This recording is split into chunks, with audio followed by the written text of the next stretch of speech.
Hello, my friends. Welcome back to American Lingo Academy.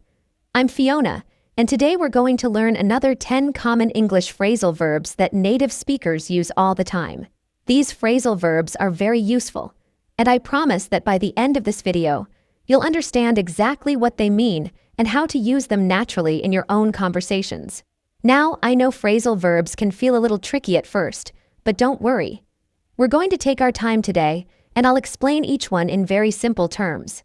Remember, the best way to learn these is to hear them in context, so I'll give you real examples that you might hear in everyday situations. Are you ready? Let's get started. Number 1, bargain for. When you bargain for something, it means you expect it or you prepare for it mentally. But here's the interesting thing, we usually use this in the negative form. We say didn't bargain for when something unexpected happens, something we weren't prepared for. For example, imagine you're planning a nice picnic in the park with your family. You check the weather forecast, you pack sandwiches, you bring a blanket, everything seems perfect. But then it starts raining heavily. You might say, I didn't bargain for this rain, now our whole picnic is ruined. Here's another one. Let's say you decide to adopt a puppy from the animal shelter. You think it's going to be so cute and fun. But then you realize puppies need to go outside every 2 hours. They chew your shoes, and they wake you up at 5 in the morning. You could say, I didn't bargain for how much work a puppy would be. I thought it would be easier. Number 2, bargain on.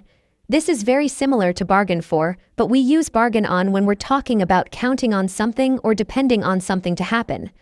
Again, we usually use this in the negative. For example, you're saving money to buy a new car, and you're counting on getting a bonus at work this month to help pay for it. But then your boss tells you there won't be any bonuses this year.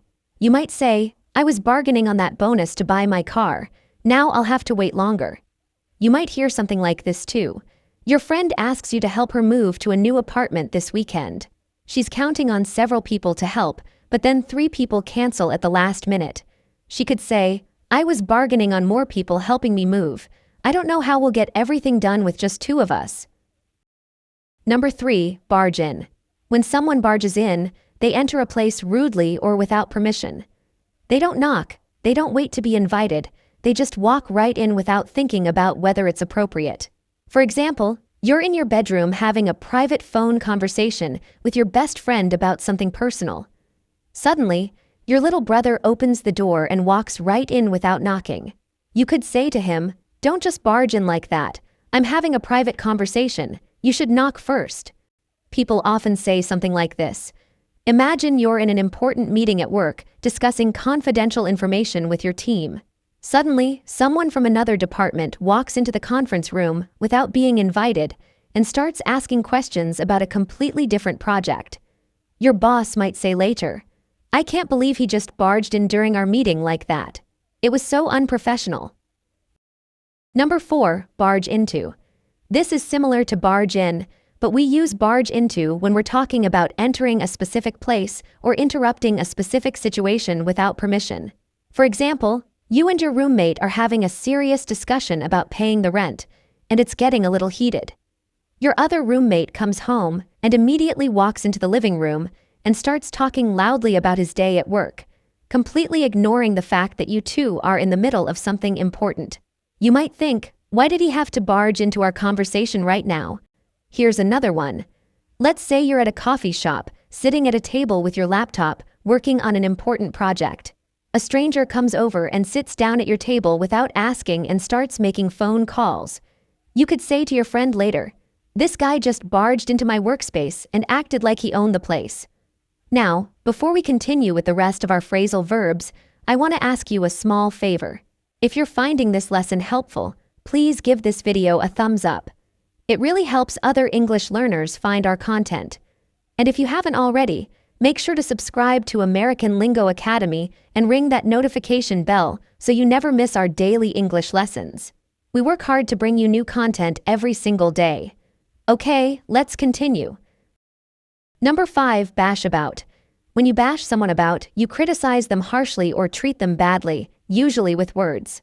It's like verbal bullying or being very mean to someone.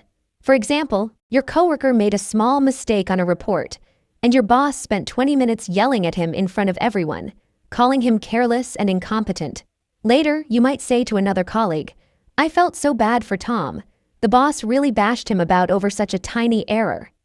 You might hear something like this. A student forgets to do one homework assignment, and the teacher spends the entire class period talking about how lazy and irresponsible this student is. Other students might say, "The teacher really bashed Sarah about in class today. It was so embarrassing for her." Number 6, bash in. When you bash something in, you break it or damage it by hitting it very hard. This is usually talking about physical damage to objects. For example, some teenagers are walking through your neighborhood late at night, and they use baseball bats to hit car windows and break them. The next morning, you might tell your neighbor, "Someone bashed in 3 car windows on our street last night. We should call the police." People often say something like this too. You're trying to get into your house, but your key isn't working in the front door lock. You're getting frustrated, and you start hitting the door with your shoulder to try to force it open. Your neighbor sees you and says, "Hey, don't bash in your door. Let me help you with that lock." Number 7, bash out. When you bash something out, you produce it or create it very quickly, usually without paying much attention to quality. You just want to get it done fast. For example, you have a college essay due tomorrow morning, but you completely forgot about it. So you stay up late and write the entire thing in 2 hours without doing much research or editing. You might tell your friend, "I just bashed out that history essay last night. I hope it's good enough to pass." Here's another one. Your boss needs a quick summary report for a meeting this afternoon, and he gives you only 1 hour to write it. You gather some basic information and write it as fast as possible. You might say, "I had to bash out this report really quickly. I didn't have time to make it perfect." Number 8, bash up. When someone gets bashed up, they get beaten up or injured, usually in a fight or accident. It means they have visible injuries like bruises, cuts, or swelling. For example, your friend was walking home from work late at night when 2 guys tried to steal his wallet. He fought back, but there were 2 of them. The next day, his face is swollen and he has cuts on his hands. You might say, "Oh my goodness, you got really bashed up last night. Are you okay? Should we go to the hospital?" You might hear something like this. A hockey player gets into a fight during a game, and both players are throwing punches. After the referees separate them, one player's jersey is torn and he has a bloody nose. The sports announcer might say, "Johnson got pretty bashed up in that fight, but he's still skating." Number 9, ball out. When you ball someone out, you yell at them angrily or scold them very loudly. This is usually when someone in authority is very upset with someone who did something wrong. For example, your teenage daughter comes home 3 hours after her curfew without calling or texting to let you know where she was.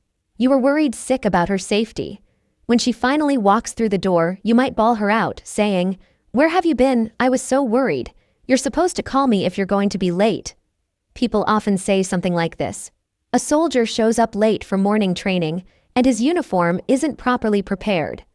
His sergeant might bawl him out in front of the other soldiers, yelling about discipline and responsibility for several minutes. Number 10, be after. When you're after something, you want it or you're trying to get it. You can be after objects, people, or abstract things like success or information. For example, you've been looking for a new job for 2 months. You've been sending resumes and going to interviews because you want to find something that pays better than your current position.